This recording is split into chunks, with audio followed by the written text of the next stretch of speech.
The Spida Wall Extruder Outfeed is designed to support wall frames as they exit the wall extruder, or raked wall extruder, to the final assembly area. The wall extruder outfeed does not require any power and allows frames to roll down once cleared of the framer to the stacking or finishing area. As the frame progresses through the framer, it keeps level and true to the framer. This piece of equipment is also very flexible. You can add this piece in multiple places in your line after the extruder, such as before the chain conveyor or after the build table and sheather, to add seamless flow of your wall frame.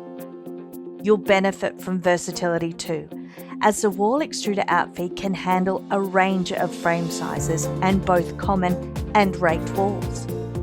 Simple, robust and versatile, the Spida Wall Extruder Outfeed is a beneficial addition to any wall frame line.